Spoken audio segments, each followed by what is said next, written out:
प्रधानमंत्री नरेंद्र मोदी ने 24 जून को दिल्ली में कश्मीर के नेताओं के साथ सर्वदलीय बैठक बुलाई है। इसे कश्मीर में पॉलिटिकल प्रक्रिया की ओर बड़ी शुरुआत के तौर पर देखा जा रहा है। हाल ही में कश्मीरी राजनीतिक दलों के गुपकार अलायंस ने कहा था कि वो केंद्र के साथ बातचीत के लिए तैयार हैं। माना जा रहा है कि डिलिमिटेशन की प्रक्रिया और राज्य में कराए जाने वाले विधानसभा चुनाव के मद्देनजर चर्चा के लिए बैठक बुलाई गई है। असल में कश्मीर से अगस्त 2019 में जब आर्टिकल 370 को हटाया गया तब मोदी सरकार पर यह आरोप लगा था कि ये फैसला बिना कश्मीरी दलों और नेताओं को भरोसे में लिए जबरन किया गया था। इस लिहाज से प्रधानमंत्री मोदी की इस पहल को महत्वपूर्ण माना जा रहा है। सूत्रों के मुताबिक इस सर्वदलीय बैठक के लिए नेशनल कॉन्फ्रेंस अध्यक्ष फारूक अब्दुल्ला, पीडीपी अध्यक्षा महबूबा मुफ्ती, अल्ताफ बुखारी और पीपल कॉन्फ्रेंस के सज्जाद लोन जैसे नेताओं को औपचारिक न्योता भी भेज दिया जाएगा। कश्मीरी नेताओं के साथ इस सर्वदलीय बैठक में प्रधानमंत्री मोदी के साथ गृह मंत्री अमित शाह और राष्ट्रीय सुरक्षा सलाहकार अजीत डोवाल भी शामिल होंगे। उधर सूत्रों के सरकार की सर्वदलीय बैठक में शामिल होने न होने पर गुपकार अलायंस के नेता जल्द ही फैसला लेंगे। म्यांमार पर बुलाए गए संयुक्त राष्ट्र की आम सभा की बैठक में भारत ने वोट देने से इनकार कर दिया। म्यांमार में लोकतंत्र बहाली के लिए बुलाई गई बैठक में संयुक्त राष्ट्र में एक मसौदा पेश किया गया था, जिसमें सभी देशों को वोट करना था। भारत ने कहा मसौदा प्रस्ताव में भारत का दृष्टिकोण परिलक्षित नहीं था।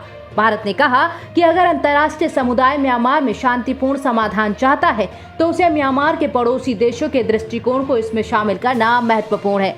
इस बीच संयुक्त राष्ट्र में भारत के राजदूत टी.एस. त्रिमूर्ति ने कहा कि हम म्यांमार में हिंसा के इस्तेमाल की कड़ी निंदा करते हैं और ज्यादा से ज्यादा संयम बरतने का आह्वान करते हैं।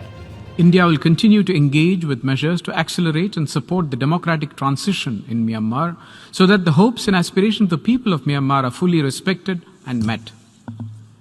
Mr. President, on the issue of the repatriation of the displaced persons from the Rakhine state in Myanmar, as the only country that shares a long border with both Bangladesh and Myanmar, India has the highest stakes in resolving this issue at the earliest. We have continued to counsel our partners on the need for a balanced and constructive approach to this issue. Our support has been for the people on the ground at both Cox's Bazar and in the Rakhine state. We commend Bangladesh for hosting 1 million displaced persons in its territory. It is important for the international community to recognize and understand the humanitarian burden that Bangladesh continues to face and the efforts it has undertaken to ensure the well-being of the displaced persons and to further support financially and otherwise efforts of the government of Bangladesh. It is also important to ensure that the effort towards safe, speedy and sustainable repatriation of the displaced persons currently in Bangladesh to the Rakhine state of Myanmar be expedited. We call on both sides to engage actively in this regard.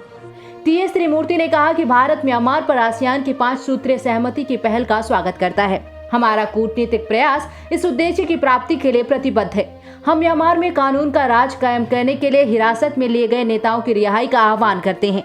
त्रिमूर्ति ने कहा कि Bharat Myanmar में लोकतांत्रिक प्रक्रिया की बहाली की दिशा में लगातार अपना प्रयास जारी रखेगा ताकि म्यांमार के लोगों की आशंकाओं और आशाओं का सम्मान किया जा सके और उसे पूरा किया जा सके।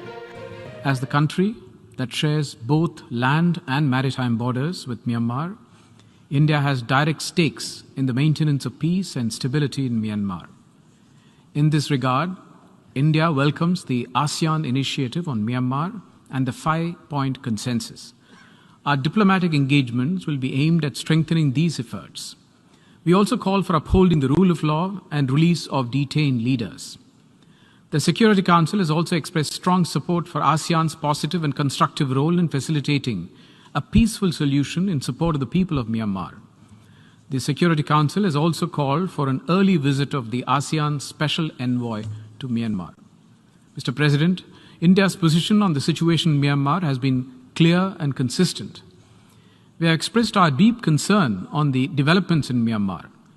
We strongly condemn the use of violence and urge maximum restraint.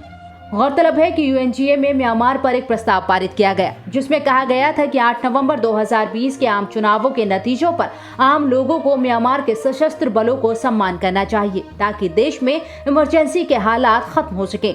इस मसौदे पर 119 देशों ने इसके पक्ष में मतदान किया। वहीं बेलारूस ने असहमति जताई। इसके अलावा भारत, चीन और रूस समेत 35 अन्य देशों ने वोटिंग से किनारा कर लिया।